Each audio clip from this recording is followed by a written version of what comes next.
കണ്ട ഇപ്പൊ സമ്മതിച്ചോ? പറഞ്ഞ സമ്മതിക്കോടാ. പെണ്ണുങ്ങള് പൂ പോലെയാ. ഫസ്റ്റ് ടൈം ആണല്ലേ? അതെ, ഫ്രഷ് അല്ലേ?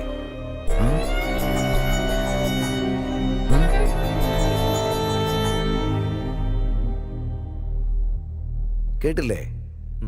ഫ്രഷാ. ഫ്രഷ് ലിസ്റ്റിലിട്. റേറ്റ് കൂട്ടിയിടാം.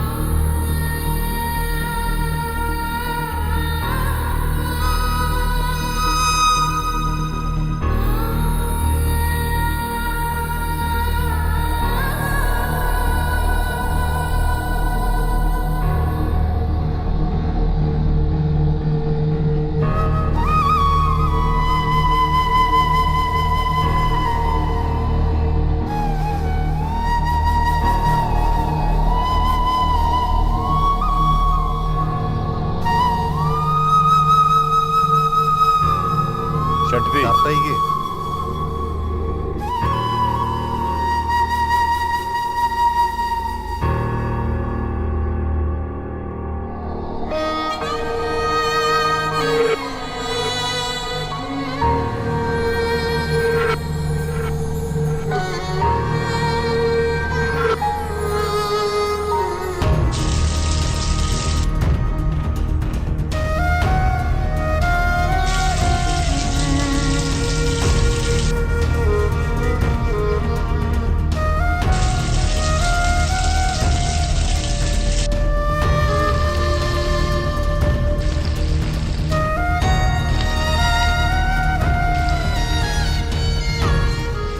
രക്ഷപ്പെട്ടു പോരാനോ മരിക്കുന്നതിനെ പോലും സാധിച്ചില്ല. ജീവിക്കാനുള്ള ആഗ്രഹം ഉണ്ടായിരുന്നില്ല. അവരവർക്ക് ഇഷ്ടമുള്ള പോലെ ടോർച്ചർ ചെയ്തുകൊണ്ടേയിരുന്നു.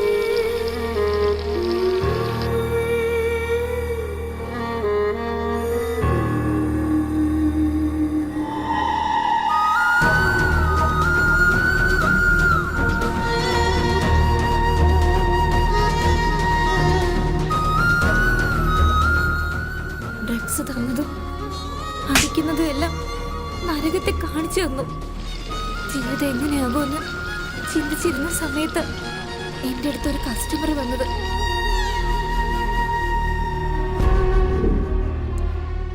മൂന്ന് പ്രാവശ്യം വന്നിട്ടും അയാളൊന്നും ചെയ്തില്ല. നിനക്ക് ആവശ്യമുള്ള പണം തരുന്നുണ്ടല്ലോ, പിന്നെ സഹകരിക്കുന്നതിൽ എന്താ എനിക്ക് ഇത്ര വിഷമം? ഞാൻ കംപ്ലൈന്റ് ചെയ്തോട്ടെ? വേണ്ട സർ, അതല്ല. ഇവിടെ വന്ന് എന്നെ ഒന്നും ചെയ്യാത്തത് കാരണം അതുകൊണ്ടാ ചോദിച്ചത്. നിന്നെ പോലൊരു പെണ്ണ് എൻ്റെ ജീവിതത്തിൽ ഉണ്ടായിരുന്നു. ആ പെണ്ണിനെ ഞാൻ ഒരുപാട് സ്നേഹിച്ചു. പക്ഷെ അവൾ എന്നെ ചതിച്ചു പോയി കളഞ്ഞു. നിന്നെ കണ്ടപ്പോൾ എനിക്കിപ്പോൾ അവളെ ഓർമ്മ വന്നത്. മനസ്സിലായോ? നിങ്ങൾ ഇവിടെ വന്നത് സന്തോഷമായിട്ടിരിക്കാൻ വേണ്ടിയല്ലേ? നിങ്ങൾക്ക് എങ്ങനെയാ വേണ്ടെന്ന് വെച്ചാൽ അതുപോലെ കോപ്പറേറ്റ് ചെയ്യാം. Stop it. നിനക്കെന്താ ഭ്രാന്ത് പിടിച്ചു? പ്ലീസ് സർ, പ്ലീസ് സർ, എന്നെ ഹെൽപ്പ് ചെയ്യൂ സർ. പ്ലീസ് സർ, എന്നെ ഒന്ന് ഹെൽപ്പ് ചെയ്യൂ സർ. എന്റെ ബോയ് ഫ്രണ്ടിനെയും അമ്മയും കൂടാതെ എനിക്ക് ആരെയും അറിയാൻ പാടില്ല സർ. എനിക്ക് വേണ്ടി ഒരു ചെറിയ ഹെൽപ്പ് ചെയ്യണം സർ. നിങ്ങൾക്ക് എങ്ങനെയാണോ വേണ്ടത് അതുപോലെ ഞാൻ ചെയ്യാം സർ. പ്ലീസ് സർ, നിങ്ങൾ എന്നെ എങ്ങനെയെങ്കിലും രക്ഷിക്കണം. നിന്റെ ബോയ് ഫ്രണ്ടിന്റെ നമ്പർ ഇതാ. സാർ എസ് ഐ സാർ ഉണ്ടോ? നമസ്കാരം സാർ. എന്താ സാർ, അത് പിന്നെ എൻ്റെ ഗേൾ ഫ്രണ്ടിനെ ആരോ കിഡ്നാപ്പ് ചെയ്തു സാർ. അതെ സാർ, അവളെ പ്രോസ്റ്റിറ്റ്യൂട്ടിലേക്ക് അയച്ചിരിക്കുക സാർ. അതൊക്കെ നിനക്കെങ്ങനെ അറിയാം? അവളുടെ അടുത്ത് പോയ കസ്റ്റമർ എന്നെ വിളിച്ചു പറഞ്ഞതാ സാർ. ഇപ്പൊ എന്ത് ചെയ്യാൻ വേണ്ടിട്ടാ? കംപ്ലൈന്റ് എടുക്കുക സാർ. കംപ്ലൈന്റോ?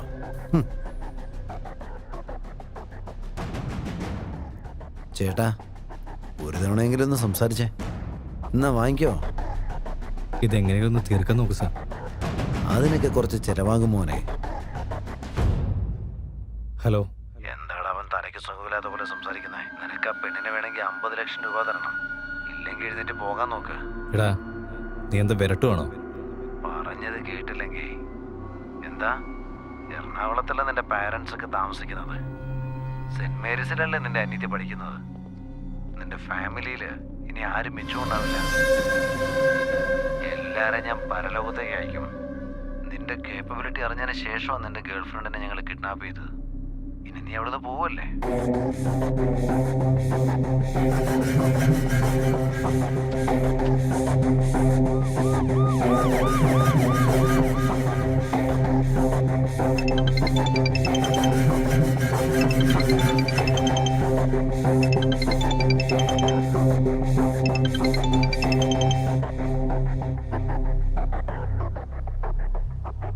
ഹലോ ബ്രദർ, പോയിരുന്നോ? സ്റ്റേഷനിൽ എന്തായി കാര്യം? ഒരു ഫ്രണ്ടായിട്ട് ഞാൻ പോലീസ് സ്റ്റേഷനിൽ വന്ന് കംപ്ലൈൻറ്റ് ചെയ്യുന്ന കാര്യം വരെ എത്തിയതാ. പക്ഷെ അത് മാത്രമല്ലടാ, 50 ലക്ഷം രൂപ ചിലവാക്കി ആ പെണ്ണിനെ കൂട്ടിക്കൊണ്ടുവരാനുള്ള അവസ്ഥയിലല്ല ഞാൻ. ഇപ്പം എല്ലാവരും യൂസ് ചെയ്ത അവളെ ഞാൻ വീട്ടിൽ കൊണ്ടുവന്നിട്ട് എന്ത് ചെയ്യാനാ? നിന്നെയാടാ ഞാൻ വിശ്വസിച്ചിരിക്കുന്നേ. ഇനി ആവശ്യമാണെങ്കിൽ ഒരു 50,000 രൂപ കൊടുത്ത് ഞാനും നിൻ്റെ കൂടെ വരാം. നീ എന്നെ ഇനി വിളിക്കാൻ പാടില്ല.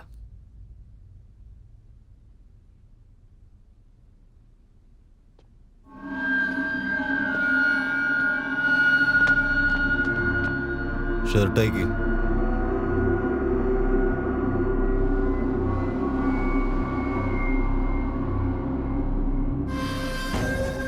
എന്തേത്? എന്താ പറ്റി?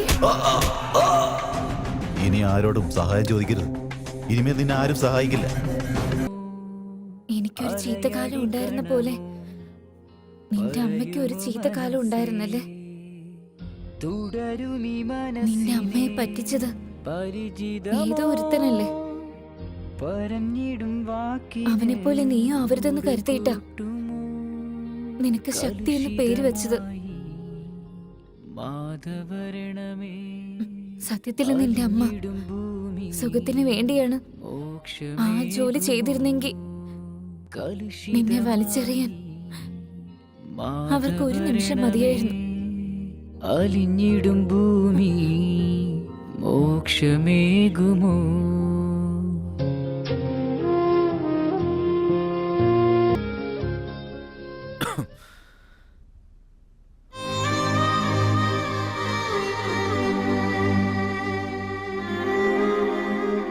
നീ ചാവുന്നതാ നല്ലത്. നിന്നെ പോലുള്ള ആളുകൾക്ക് ജീവിക്കാനുള്ള അർഹതയില്ല. ഇത്രയും കഷ്ടമൊക്കെ സഹിച്ച് ജീവിച്ചിട്ട് ഒന്നും നേടാൻ പോകുന്നില്ല. ആ പിന്നെ നീയല്ലേ ഇപ്പോൾ പറഞ്ഞത് എൻ്റെ അമ്മ ഒരുപാട് കഷ്ടപ്പെട്ട് എന്നെ വളർത്തിയെന്ന്. ആ കഷ്ടത്തിന് വാല്യൂ കൊടുക്കാനായി എൻ്റെ അമ്മയ്ക്ക് വേണ്ടി ഒന്നും എനിക്ക് ചെയ്യാൻ പറ്റിയില്ല. പക്ഷേ ആ സ്ഥാനത്ത് ഞാൻ നിനക്ക് സഹായം ചെയ്യും. നിന്റെ അവസ്ഥയ്ക്ക് കാരണക്കാരനായവൻ ആരാണോ അവനെ തീർത്ത് കളയാം. ഇല്ല, അത് നമ്മളെ കൊണ്ട് പറ്റില്ല. അവരൊക്കെ വലിയ സ്ഥാനത്തിരിക്കുന്നവര്. അവര് നമ്മളെ കൊന്നുകളയും.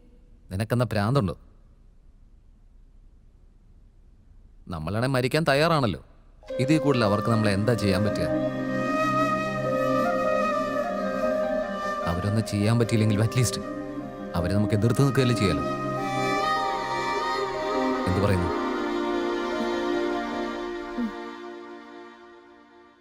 നിന്നോട് താങ്ക്സ് പറഞ്ഞാൽ മതിയാവില്ല. ഈ സഹായം ഞാൻ ഒരിക്കലും മറക്കില്ല. ഒരത്യാവശ്യ സമയത്താണ് നീ സ്ഥലം തന്നത്. ആണോ? അതുപോലെ ഇതേ കൈ കൊണ്ടൊരു 1 ലക്ഷം രൂപ കൂടി കിട്ടിയ. എന്ത് 1 ലക്ഷമോ? അന്ന് എന്റെ കയ്യിലുണ്ടായിരുന്നല്ലേ എടുത്തിട്ട് പോയതല്ലേ. പിന്നെ ഞാൻ എവിടെ നിന്ന് എടുത്തിട്ട് തരാനാ? ശരി, ഐ എം സോറി. നീ പൈസയും തന്നില്ലെങ്കിലും കുഴപ്പമില്ല. ഓൾറെഡി ഒരുപാട് സഹായം ചെയ്തു കഴിഞ്ഞല്ലോ. നീ അയച്ച മെസ്സേജൊന്നും ഞാൻ ആരെയും കാണിക്കില്ല. നിന്റെ കൈ കീറി വിട്ടത് ഞാനന്ന് ആരോടും ഞാൻ പറയില്ല. പ്രോമിസ്. മതി, മനസ്സിലായി. ഞാനിപ്പോ എടുത്തിട്ട് വരാം.